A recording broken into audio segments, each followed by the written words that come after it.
నాగరిక సమాజం అంతా కూడా నిజంగా ఈ జంగల్ రాజును చూసి, ఈ జంగల్ రాజ్ పరిపాలనను చూసి నాగరిక ప్రపంచం అంతా కూడా తల వంచుకునేలా చంద్రబాబు నాయుడు గారు చేశారు. అక్కడ అంబటి రాంబాబు అన్న ఇంటి దగ్గరికి వెళ్ళినప్పుడు కూడా 5 కార్లను ధ్వంసం చేశారు, ఇంట్లో చొరబడ్డారు,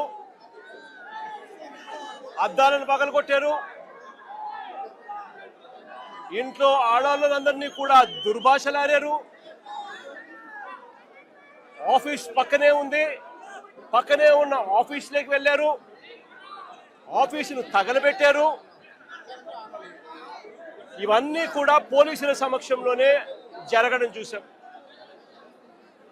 అక్కడ జరిగిన ఘటన కూడా మనం గమనించినాం. సాయంత్రం 4:30-5 గంటలకు మొదలు పెడితే అర్ధరాత్రి 1 గంట దాటిన తర్వాత కూడా దహనకాండ జరుగుతూనే ఉన్నది.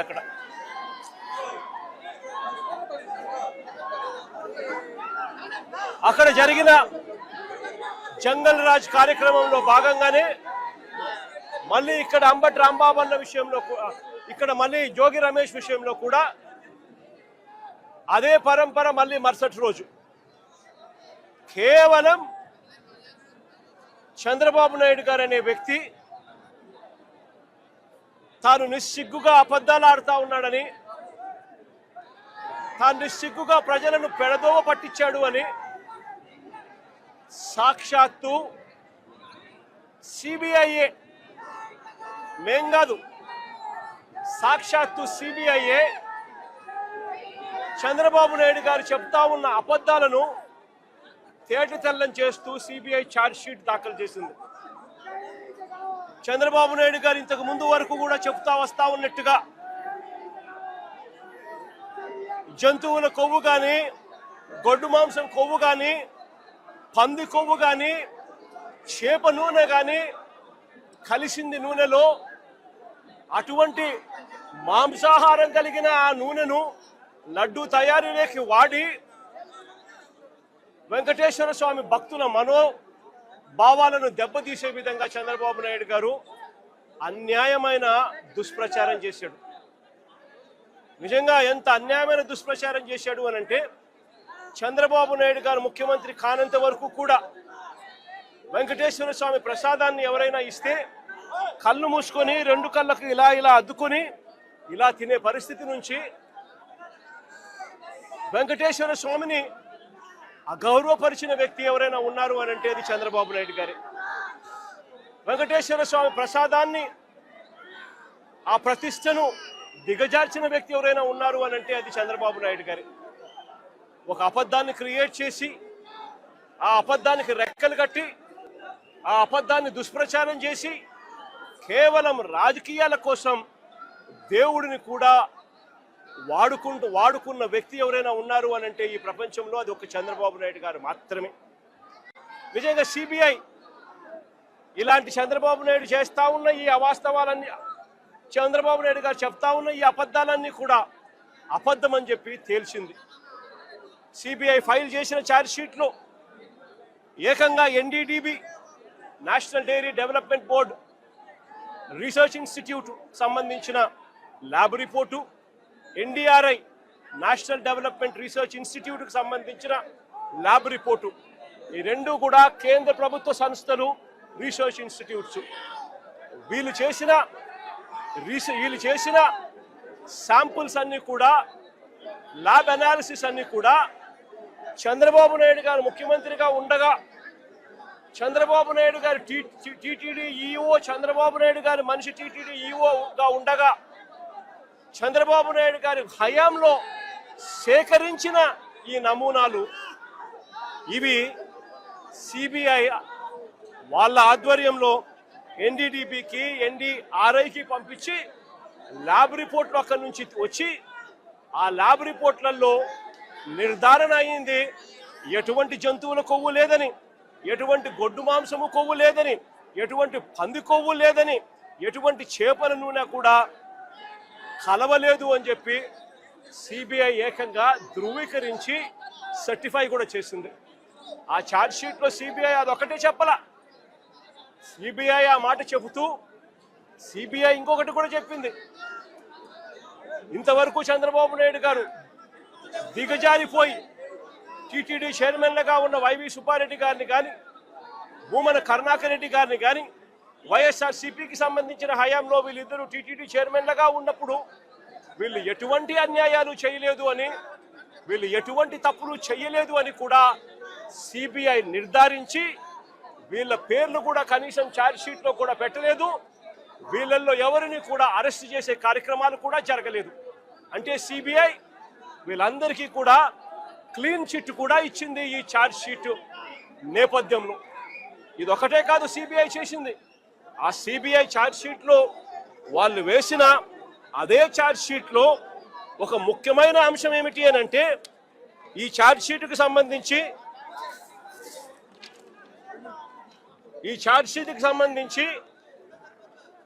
పేజ్ నెంబర్ 62లో ఇది ఛార్జ్ షీట్కి సంబంధించి సిబిఐ ఛార్జ్ షీట్. ఇది సిబిఐ ఛార్జ్ షీట్లో పేజ్ నెంబర్ 62లో వాళ్ళు మెన్షన్ చేసిన మాట, ఇన్వెస్టిగేషన్ రివీల్డ్ దట్ ఆన్ 25/7/2024 అంటే చంద్రబాబు నాయుడు గారు ముఖ్యమంత్రిగా పరిపాలన చేస్తా ఉన్న రోజులు 25 జూలై 2024 అంటే చంద్రబాబు నాయుడు గారు ముఖ్యమంత్రిగా ఉండి పరిపాలన చేస్తా ఉన్నాడు రాష్ట్రంలో. Investigation revealed that on 25/7/2024 TTD rejected the 4 ghee tankers, i.e. 5th to 8th tankers supplied by MS AR Dairy Food Private Limited A1 based on the NDDB calf lab test report, and asked them to lift the said 4 tankers immediately from the TTD marketing godown, and the same was communicated to MSAR Dairy Food Private Limited through a mail. అదే page number 64, అదే charge sheet CBI వేసిన charge sheet page number 64 దాన్ని కొనసాగిస్తూ, instead of directing the rejected 4 tankers of MSAR Dairy Food Private Limited, they directed the 4 drivers to MS Shri Vaishnavi Dairy Specialities Private Limited to conceal 4 rejected tankers. Accordingly, the drivers secretly took possession of the 4 rejected ghee tankers and diverted them to a concealed location near Sri Raghavendra Crusher, approximately 2 kilometers away from the MS Shri Vaishnavi Dairy Specialities Private Limited on 27/7/2024 at 4 a.m.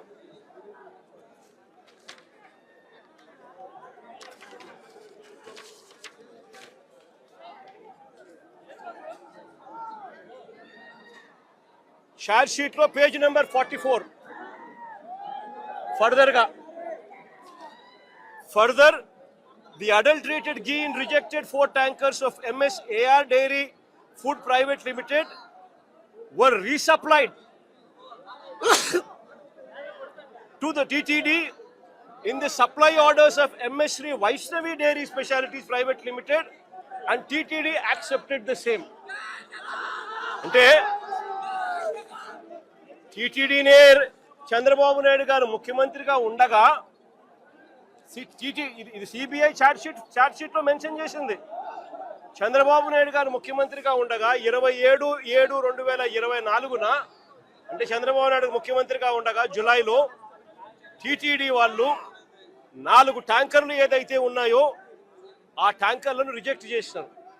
ఆ reject చేసిన ఆ ట్యాంకర్లు మళ్ళీ ఇదే చంద్రబాబు నాయుడు గారి ముఖ్యమంత్రిగా పరిపాలన చేస్తా ఉన్న ఇదే పీరియడ్లోనే అవే ట్యాంకర్లు తిరిగి మళ్ళా వెనక్కి వెళ్ళిపోయి మళ్ళీ టీటీడీలోకి ప్రవేశించాయి. దొడ్డిదారున మళ్ళీ టీటీడీలోకి వేరే వాళ్ళ పేరుతో మళ్ళీ ప్రవేశించాయి. దాన్ని టీటీడీ యాక్సెప్ట్ చేసింది. అవే ట్యాంకర్లు లడ్డూ తయారీకి కూడా వాడారు అని చెప్పి ఏకంగా సిబిఐఏ చంద్రబాబు నాయుడు గారి ప్రభుత్వం మీద వాళ్ళు చేసిన తప్పుల మీద, వాళ్ళు చేసిన అన్యాయం మీద ఏకంగా సిబిఐఏ ఛార్జ్ షీట్లో వేసింది. నేను అడుగుతా ఉన్నా, ఏకంగా సిబిఐఏ చంద్రబాబు నాయుడు గారి ప్రభుత్వం మీద ఈ మాదిరిగా రాసిన తర్వాత, ఛార్జ్ షీట్లో ఫైల్ చేసిన తర్వాత పాపం చేసిన వాళ్ళు ఎవరు అని చంద్రబాబు నాయుడు గారిని, కూటమిలో ఉన్న చంద్రబాబు నాయుడు గారికి సంబంధించిన చంద్రబాబు నాయుడు గారి కొడుకు, కూటమిలో ఉన్న పవన్ కళ్యాణ్ గారిని ఇద్దరిని కూడా ప్రశ్నిస్తా ఉన్నాను. ఎవరిది, ఎవరు పాపం చేసిన వాళ్ళు అని చెప్పి నేను ఈ సందర్భంగా అందరినీ కూడా ప్రశ్నిస్తా ఉన్నా. ఇదే మాదిరిగా నేను ఇంకొక మాట కూడా చెప్తా ఉన్నా. అసలు ఇదే టీటీడీ గీలో ఎవరు చెప్పారండి దీంట్లో జంతువుల కొవ్వు ఉందని, గొడ్డు మాంసం ఉందని, పంది కొవ్వు ఉందని, చేపల నూనె కలిసిందని ఎవరు చెప్పినారు? సిబిఐ చెప్పిందా? ఎన్డీడీబీ రిపోర్ట్లు చెప్పినాయా? ఎన్డీఆర్ఐ రిపోర్ట్లు చెప్పినాయా? ఏ ల్యాబ్ రిపోర్ట్లు చెప్పినాయండి? కేవలం చెప్పింది ఎవరు అని అంటే స్వార్థ రాజకీయాల కోసం చంద్రబాబు నాయుడు, స్వార్థ రాజకీయాల కోసం పవన్ కళ్యాణ్, స్వార్థ రాజకీయాల కోసం చంద్రబాబు నాయుడు కొడుకు లోకేష్, స్వార్థ రాజకీయాల కోసం వీళ్ళకు డంకా బజాయిస్తా ఉన్న వీళ్ళ ఎల్లో మీడియా, ఆ ఈనాడు, ఆ ఆంధ్రజ్యోతి, ఆ టీవీ5. నేను అడుగుతా ఉన్నా, వీళ్ళు తప్ప ఇంకా ఎవరైనా చెప్పారా అని అడుగుతా ఉన్నా. అంటే ఒక లేనిది, ఒక అబద్ధానికి రెక్కలు కట్టడం, ఆ అబద్ధాలను ప్రచారం చేయడం, ఆ దుష్ప్రచారం ద్వారా రాజకీయ లబ్ధి పొందాలనుకోవడం ఇంతకన్నా హేయమైన పని ఎక్కడైనా ఉంటుందా అని. ఇలాంటి సందర్భంలో సిబిఐ ఇచ్చిన ఈ ఛార్జ్ షీట్ నేపథ్యంలో చంద్రబాబు నాయుడు గారు చేయాల్సిన పని ఏమిటి? వెంకటేశ్వర స్వామికి లెంపలేసుకోవడం, ప్రజలకు క్షమాపణ చెప్పడం. అలాంటి పని చంద్రబాబు నాయుడు గారు ఎందుకు చేయడం లేదు అని చెప్పి, చంద్రబాబు నాయుడు గారికి మానవత్వం ఉందా చంద్రబాబు నాయుడు గారికి అని చెప్పి చంద్రబాబు నాయుడు గారిని ప్రశ్నిస్తూ మా వాళ్ళు చంద్రబాబు నాయుడు గారికి జ్ఞానోదయం రావాలని గుళ్ళల్లో ప్రార్థనలు చేశారు, గుళ్ళల్లో పూజలు చేశారు.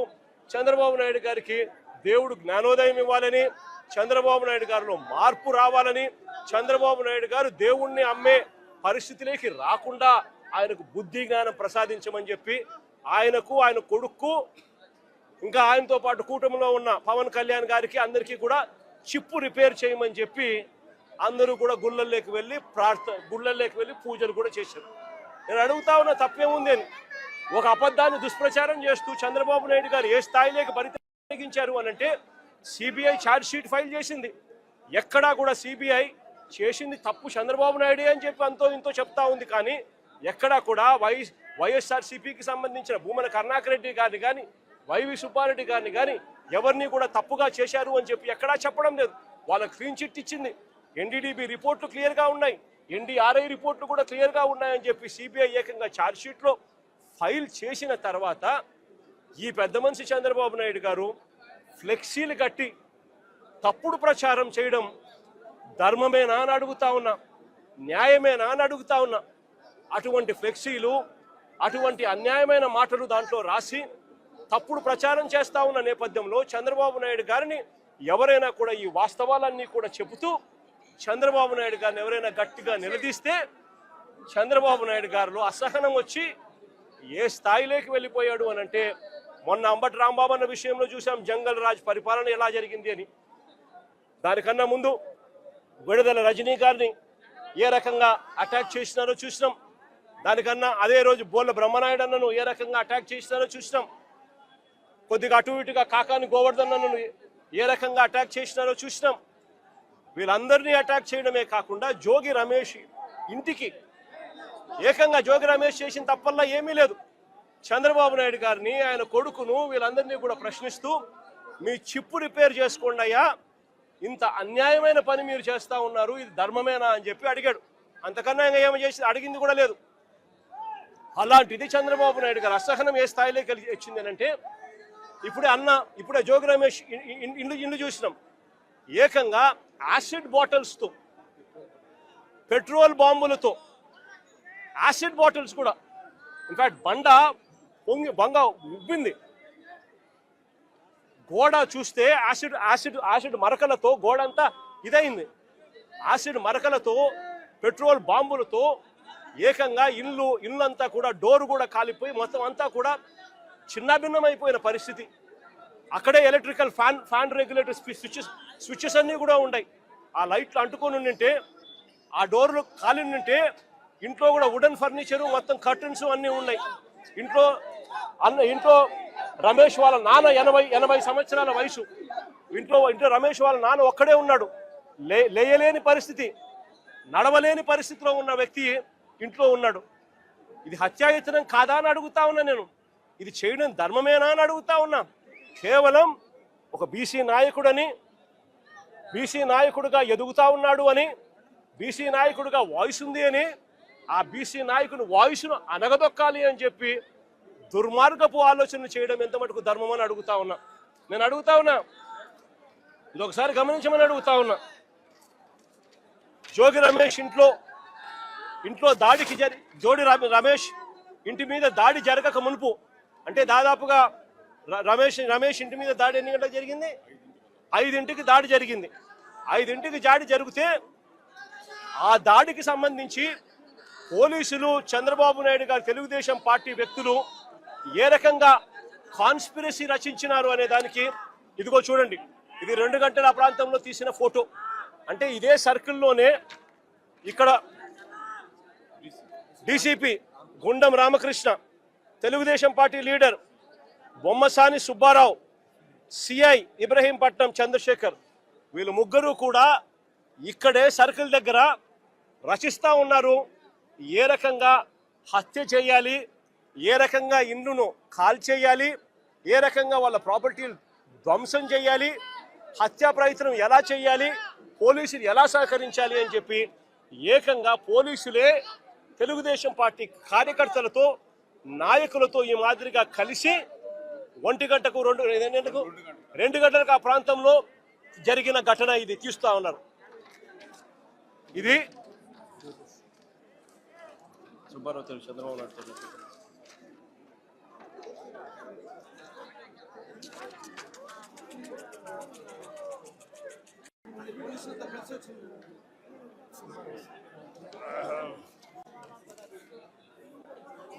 కన్ఫ్యూజ్ అవుతున్నావు, నన్ను కన్ఫ్యూజ్ చేయి.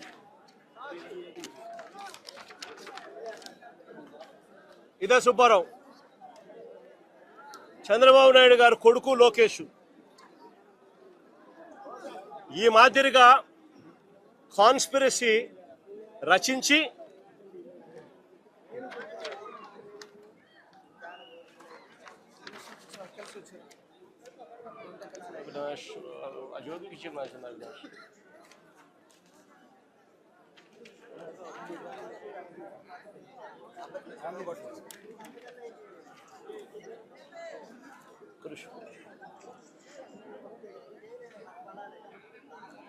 ఈ మాదిరిగా కాన్స్పిరసీ రచించి 5 గంటలకు ఆ ప్రాంతంలో ఏకంగా తెలుగుదేశం పార్టీ నాయకులను కూడా, వీడియో ఫుటింగ్ కూడా ఉంది, తెలుగుదేశం పార్టీ నాయకులు పోలీసులను కూడా వెంటబుచ్చుకొని ఏ రకంగా అందరూ కలిసికట్టుగా ఇక్కడికి వచ్చినారు అనేది వీడియో క్లిప్పింగ్ కూడా ఉంది మన దగ్గర. ఆ దాంట్లో ఈ మాదిరిగా ఈ మనిషి ఫతావుల్లా, ఈ మనిషి ఏకంగా బాటిళ్ళు, యాసిడ్ బాటిళ్ళు, పెట్రోల్ బాటిళ్ళు ఎగరేసుకుంటూ వస్తా ఉన్న ఫోటోలు. ఈ మనిషి విజయవాడకు సంబంధించిన తెలుగుదేశం పార్టీకి సంబంధించిన నాయకుడు. ఈ మనిషి ఏకంగా నిప్పంటిచ్చాడు పోలీసుల సమక్షంలోనే. ఈవిడ కూడా ఫతావుల్లాతో పాటు, ఇదిగో ఇక్కడ ఫతావుల్లాతో పాటు ఈ ఆశా అనే ఈవిడ కూడా విజయవాడకు సంబంధించిన ఆవిడ. ఈవిడ కూడా ఈ మాదిరిగా వచ్చి ఈ మాదిరిగా జోగి రమేష్ ఇంటిపై రాళ్లు వేయడము, దాడులు చేయడము పోలీసుల సమక్షంలోనే జరుగుతూ ఉంది.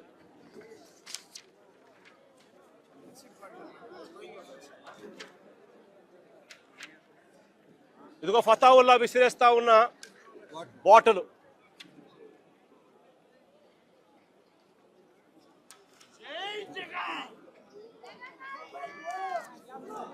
ఇదిగో ఫతావుల్లా చంద్రబాబు నాయుడు గారి కొడుకు నారా లోకేష్తో ఆయనకున్న సత్సంబంధాలు. ఇదిగో ఆయనకున్న సత్సంబంధాలు. ఇదిగో ఆశ వాళ్ళ అమ్మాయి పెళ్లికి కూడా చంద్రబాబు నాయుడు వచ్చిన ఫోటోలు.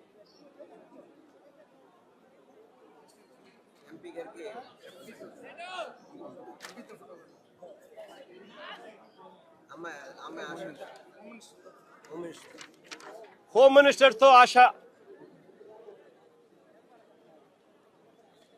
ఏదైనా చూసుకోండి. ఇదిగో ఆశ విత్ లోకేష్. ఫతావలి హోమ్ మినిస్టర్తో. ఇది ఒకసారి గమనించమని అడుగుతా ఉన్నా. ఇది ఒకసారి నేను ప్లే చేస్తా. కనబడతా ఉందా? సుబ్బారావు డీసీపీ పక్కన సిఐ మంతనాలు జరుపుతా ఉన్నారు. ప్లే చేయమని జోగి ఒకసారి నాకు.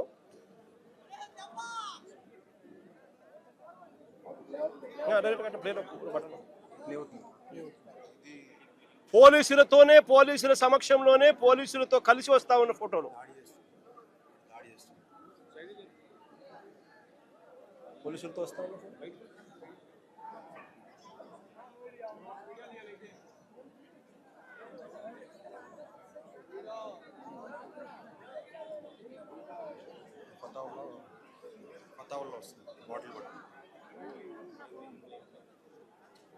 బాటలు ఎగరేసుకుంటూ.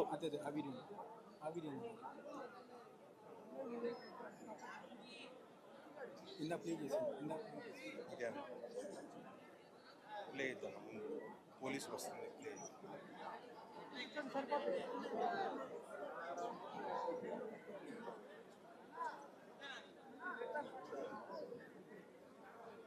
పోలీసులతో కలిసి ప్రయాణం చేసి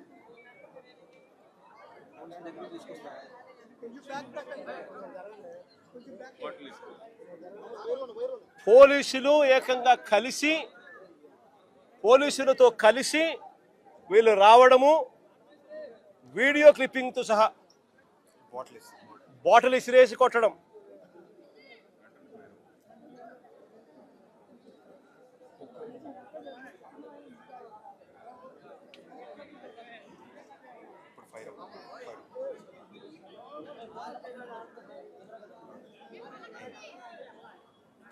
నేను అడుగుతా ఉన్నా, నాగరిక ప్రపంచంలో ఉన్నామా, జంగల్ రాజులో ఉన్నామా అన్నదానికి ఈ వీడియో ఒకటి నిజంగా ఒక నిదర్శనం కాదని అడుగుతా ఉన్నా. ఏకంగా పోలీసులే దగ్గర ఉండి ఈ కమిషనర్ రామకృష్ణకు ఫోన్ చేసింది. జోగి రమేష్ తిరుపతికి పోతా ఉన్నాడు. తంబళ్ళపల్లిలో వీళ్ళు అక్రమంగా ఈయన మీద పెట్టిన కేసుకు సంబంధించిన కోర్టుకు అటెండ్ కావడానికి. ఈ విషయం దారిలో తనకు ఫోన్లు చేసి ఈ మాదిరిగా గుమికూడుతా ఉన్నారు మనుషులు అని చెప్పి 2 గంటల నుంచి 5 గంటల దాకా జరిగిన ఈ ప్రక్రియలో తనకు సమాచారం వస్తే 2 గంటల ప్రాంతంలో తను ఏసీపీకి కూడా ఫోన్ చేస్తే, కనీసము లోకల్ సిఐకి కూడా చేస్తే కనీసము మీకు రెస్పాన్స్ కూడా లేదు. కనీసం రెస్పాన్స్ కూడా లేదు. సిపి కనీసం ఫోన్ కూడా ఎత్తలా. నేను అడుగుతా ఉన్నా, ఈ మాదిరిగా ఇక్కడే కాదు, అక్కడ అంబటి రాంబాబు అన్న విషయంలో కూడా అంతే. పోలీసుల సమక్షంలోనే 5 గంటల నుంచి రాత్రి 1:30 దాకా జరిగిన దహనకాండ. పోలీసుల సమక్షంలోనే 5 బండ్లు 5 కార్లు పగలగొట్టారు. పోలీసుల సమక్షంలోనే ఇల్లు తగలబెట్టిచ్చేశారు. ఆఫీస్ అంతా తగలబెట్టారు. పోలీసుల సమక్షంలోనే ఇంట్లో అద్దాలన్నీ కూడా పగలగొట్టారు. పోలీసుల సమక్షంలోనే ఇంట్లో ఆడోళ్ళను కూడా దూషించారు. ఇక్కడ కూడా అంతే. పోలీసుల సమక్షంలోనే పోలీసులే పాత్రదారులుగా పోలీసులు కలిసి చేస్తా ఉన్న డ్రామాలో ఇదంతా కూడా జరుగుతూ ఉంది. నేను అడుగుతా ఉన్నా, వీళ్ళందరికీ కూడా నేను ఒకటే చెప్తా ఉన్నా, ఇవన్నీ కూడా ఆధారాలు ఎక్కడికి పోలా. ఇవన్నీ కూడా ఆధారాలు ఉన్నాయి. ఎన్హెచ్ఆర్సీ నుంచి సుప్రీంకోర్టు దాకా ప్రతి గడప కూడా తడతాం. రాష్ట్రంలో జరుగుతా ఉన్న జంగల్ రాజు గురించి ప్రతి ఒక్కరికి కూడా అర్థమయ్యేలా చెప్తాం. ఎక్కడైనా కూడా న్యాయం అనేది డిలే కావచ్చేమో కానీ చంద్రబాబు నాయుడు గారి ప్రభుత్వానికి పెట్టిన దినాలు మాత్రం ఖచ్చితంగా ముగిసాల్సిందే. కళ్ళు మూసుకొని కళ్ళు తెరిచేసరికి 2 ఏళ్ళు అయిపోయాయి. ఇక కళ్ళు మూసుకొని కళ్ళు తెరిచేసరికి మరో 3 ఏళ్ళు కూడా అయిపోతాయి. ఆ తర్వాత వచ్చేది మా ప్రభుత్వమే. ఆ తర్వాత నేను చెప్తా ఉన్నాను, ఇటువంటి అన్యాయమైన ఆఫీసర్లు ఎవరైతే ఉన్నారో, ఎవరైతే కాన్స్పిరసీలో భాగంగా వీళ్ళంతా పాత్రధారులుగా ఉన్నారో, ఈ పోలీస్ ఆఫీసర్లు, ఈ నాయకులు, వీళ్ళతో పాటు వచ్చిన ఈ గూండాగిరి చేసిన వీళ్ళందరినీ కూడా ప్రతి ఒక్కరిని కూడా బోన్లో నిలబెడతాము. ప్రతి ఒక్కరిని కూడా చేసిన అన్యాయానికి శిక్ష వహించక తప్పదు అని చెప్పి కూడా ప్రతి ఒక్కరికి కూడా ఈ సందర్భంగా తెలియజేస్తా ఉన్నాను. చంద్రబాబు నాయుడు గారికి కూడా బుద్ధి జ్ఞానం ఉంటే ఇప్పటికైనా కూడా నేను చెప్తా ఉన్నా. జోగి రమేష్ ఏమన్నాడు? ఊరికి చిప్పు పోయింది అని మాత్రమే అన్నాడు. నేను అడుగుతా ఉన్నా, చిప్పు గన సరిగ్గా ఉంటే ఇవన్నీ ఎవడైనా చేస్తాడా అని అడుగుతా ఉన్నా. చిప్పు గన సరిగ్గా ఉంటే ఎవడైనా ఇలాంటి చేయిస్తాడా అని అడుగుతా ఉన్నా. నిజంగా వీళ్ళకి చిప్పు సరిగ్గా లేదు కాబట్టి ఇవన్నీ చేయిస్తా ఉన్నారు. చిప్పు లేదు కాబట్టి సిబిఐ తమ రిపోర్ట్లో క్లీన్ చిట్ ఇస్తా ఉన్నా కూడా టీటీడీలో ప్రసాదంలో ఎటువంటి గొడ్డు మాంసము, ఎటువంటి జంతువుల కొవ్వు, ఎటువంటి పంది కొవ్వు లేదు అని చెప్పి ధృవీకరించినా కూడా, ఎన్డీడీబీ ల్యాబులు, ఎన్డీఆర్ఐ ల్యాబులు కూడా ఇవన్నీ కూడా ధృవీకరించి చెప్పినా కూడా చంద్రబాబు నాయుడు గారు ఇంకా రాజకీయ స్వలాభం కోసం కుక్కతోక వంకర అన్నట్టుగా చంద్రబాబు నాయుడు గారు, ఆయన కూటమిలో ఉన్న పవన్ కళ్యాణ్ గారు, ఆయన కూటమిలో ఉన్న చంద్రబాబు నాయుడు గారు కొడుకు లోకేష్ అదే పనిగా మళ్ళీ అదే అబద్ధాన్ని చెప్పి మళ్ళీ అదే నిజం చెయ్యాలి అని చెప్పి ప్రయత్నం చేస్తా ఉన్న తీరును ఇప్పటికైనా మానుకోవాలి అని చెప్పి వీళ్ళందరికీ కూడా గట్టిగా చెప్తా ఉన్నాను. దేవుడు గట్టిగా వీళ్ళందరికీ కూడా బుద్ధి జ్ఞానం ఇవ్వాలని కూడా దేవుణ్ణి కూడా కోరుతా ఉన్నాను.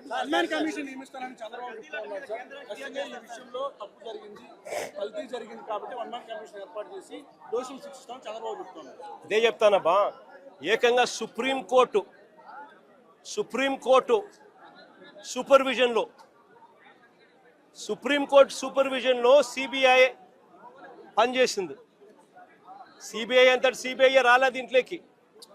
జరుగుతా ఉన్న అన్యాయం మీద, చంద్రబాబు నాయుడు గారి వక్రబుద్ధి మీద, చంద్రబాబు నాయుడు గారు చేస్తా ఉన్న అబద్ధాల మీద వైవి సుబ్బారెడ్డి గారు సుప్రీంకోర్టు గడప దొక్కారు.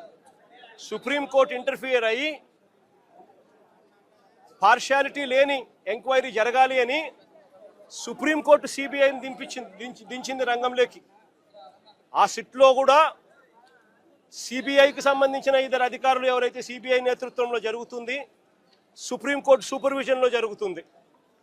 సుప్రీంకోర్టు సూపర్విజన్లో సిబిఐ ఫైల్ చేసిన ఈ ఛార్జ్ షీటు ఎవరికి కూడా దీన్ని తప్పుపట్టే అవకాశం కానీ తప్పుపట్టే పరిస్థితి కానీ ఎవరికీ లేదు. సుప్రీంకోర్టు కన్నా ఈ చంద్రబాబు నాయుడు గారి పదవి పెద్ద ఎక్కువ గొప్పది కాదు. సుప్రీంకోర్టు సూపర్విజన్లో చేసిన CBI charge sheet will prevail. ఈయన వేసుకుంటా ఉన్న 1 మ్యాన్ కమిషను ఈయన స్వార్థం కోసం, ఈయన సాటిస్ఫాక్షన్ కోసం వాళ్ళు ఏ విధంగా కూడా నిజాలు చెప్పినా కూడా ఆ నిజాలు తప్పు అని చెప్పి ఏకంగా ఈయన వేసుకున్న మనిషితో దాని అబద్ధం, ఆయన చెప్పి అబద్ధాన్ని నిజమని చెప్పి చూపించే ప్రయత్నమే చేస్తాడు తప్ప దానికి ఎటువంటి శాంక్టిటీ ఉండదు, ఎటువంటి విలువ ఉండదు. చంద్రబాబు నాయుడు గారు ఎన్ని చేసే కొద్దీ ప్రజల్లోనూ ఇంకా చులకనవుతూ పోతాడు అన్నది చంద్రబాబు నాయుడు ఖచ్చితంగా గుర్తుపెట్టుకోవాలి. చంద్రబాబు నాయుడు గారిని అడుగుతా ఉన్నా, అయ్యా నీకు అనుకూలంగా నీ ప్రభుత్వంలో నువ్వు సేకరించిన శాంపుళ్ళు, నువ్వు ఎన్డీఏలో భాగంగా ఉన్న సిబిఐ వచ్చి ఎంక్వైరీ చేస్తూ ఉంటే ఆ రిపోర్టే నీకు అనుకూలంగా నీకు రానప్పుడు నువ్వు ఏ రకంగా నువ్వు చేసినది కరెక్ట్ అవుతుంది అని చెప్పి నేను చెప్తా ఉన్నా. ఆ రిపోర్టే నీకు అనుకూలంగా రాలేదు కాబట్టి నువ్వు చేస్తా ఉన్నది ఏంది, మళ్ళీ నీకు అనుకూలంగా రిపోర్ట్ వచ్చేదాకా మళ్ళీ నువ్వు వక్ర భాష్యం చెబుతూ మళ్ళీ నీకు నచ్చిన వ్యక్తిని మళ్ళీ వేసుకొని దాంట్లో నుంచి మళ్ళీ ఎంక్వైరీ చేయాలని ప్రయత్నం చేస్తూ ఉన్నాం. నేను 2-3 క్వశ్చన్ సింపుల్గా అడుగుతా ఉన్నా. అయ్యా ఇదే సింఘాల్ అనే ఈఓ ఎవరు అని అడుగుతా ఉన్నా. ఇదే అనిల్ సింఘాల్ అనే ఈఓ చంద్రబాబు నాయుడు గారు ముఖ్యమంత్రిగా ఉన్నప్పుడే టీటీడీ ఈఓగా పనిచేశాడు. ఈఓగా ఉన్నాడు. మా ప్రభుత్వం అధికారంలోకి వచ్చిన తర్వాత మేము ఆయన కొనసాగించాం. మా ప్రభుత్వ హయాంలో మేము తప్పు చేసినాము అని చెప్పి చంద్రబాబు నాయుడు గారు అనుకునింటే, అది వాస్తవం అని చెప్పి ఆయన నిజంగా కూడా చిత్తశుద్ధితో నమ్మి ఉంటే, ఇదే అనిల్ సింఘాల్ను మళ్ళీ చంద్రబాబు నాయుడు గారు ముఖ్యమంత్రి అయిన తర్వాత మళ్ళీ ఈఓగా ఎందుకు తెచ్చినాడు అని అడుగుతా ఉన్నా. దాని అర్థం ఏమిటి? ఆయన చేసే ఆరోపణలలో చిత్తశుద్ధి లేదని చెప్పడానికి ఇది నిదర్శనం కాదని అడుగుతా ఉన్నా. ఇంకొకటి కూడా అడుగుతా ఉన్నా. శ్యామల్ రావు అనే వ్యక్తి ఈఓగా చంద్రబాబు నాయుడు గారు ఇమీడియట్లీ ముఖ్యమంత్రి అవుతానే టీటీడీ ప్రక్షాళన చేయాలని చెప్పి తీసుకొచ్చాను అని చెప్పి ఆయన చెప్పుకున్నాడు. మళ్ళీ అదే శ్యామల్ రావును చంద్రబాబు నాయుడు ఎందుకు తీసినాడు అని అడుగుతా ఉన్నా. టీటీడీ ప్రక్షాళన కాకమునిపే అయ్యిందా అని అడుగుతా ఉన్నా. మరి ఎందుకు చంద్రబాబు నాయుడు శ్యామల్ రావును తీసేసినాడు అని చెప్పి అడుగుతా ఉన్నా. ఇదే చంద్రబాబు నాయుడు గారు ముఖ్యమంత్రిగా ఉండగానే, ఇదే శ్యామల్ రావు ఈఓగా ఉండగానే ఈ ట్యాంకర్లన్నీ కూడా పోవడము, టీటీడీ రిజెక్ట్ కావడము, రిజెక్ట్ అయిన ఈ ట్యాంకర్లు మళ్ళీ తిరిగి టీటీడీలోకి వచ్చినాయని చెప్పి సిబిఐ వాళ్ళు చెప్తా ఉన్న నేపథ్యంలో చంద్రబాబు నాయుడు గారి ప్రభుత్వానికి ఇది మచ్చ కాదా అని అడుగుతా ఉన్నా. రాజకీయాలు చేస్తా ఉన్న చంద్రబాబు నాయుడు దీనికి సమాధానం చెప్పాల్సిన అవసరం ఉందా లేదా అని అడుగుతా ఉన్నా. పాపం చేసింది ఎవరు అని చెప్పి కూడా ఈ సందర్భంగా మరొకసారి కూడా ప్రశ్నిస్తూ బుద్ధి జ్ఞానం చంద్రబాబు నాయుడుకి రావాలని చెప్పి మరొకసారి కోరుతూ సెలవు తీసుకుంటాం.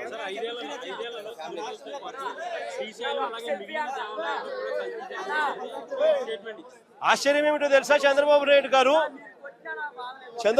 గారు జోగి రమేష్ మీద పెట్టిన కేసులన్నీ ఎన్నో తెలుసా? ఇప్పటి వరకు ఏకంగా 12 కేసులు పెట్టారు. కల్తీ లిక్కర్ ఫ్యాక్టరీని చంద్రబాబు నాయుడు గారు తమ్మలపల్లిలో ఆయన గెలిచిన క్యాండిడేట్, ఆయన పార్టీ తరఫున కంటెస్ట్ చేసిన క్యాండిడేట్ ఎవడైతే పోటీ చేశాడో ఆ క్యాండిడేట్ కల్తీ లిక్కర్ ఫ్యాక్టరీ పెడితే, అది ఎక్సైజ్ డిపార్ట్మెంట్కు ఆయనకు మధ్య లావాదేవీలు కుదరక బయటపడితే, ఆ కల్తీ ఫ్యాక్టరీ కేసులో ఆ జయచంద్రారెడ్డిని బుక్ చేసి చంద్రబాబు నాయుడు గారు లెంపలేసుకోవాల్సింది పోయి, అది జరగగా జోగి రమేష్ను ఆ కేసులో కూడా తీసుకొచ్చాడు.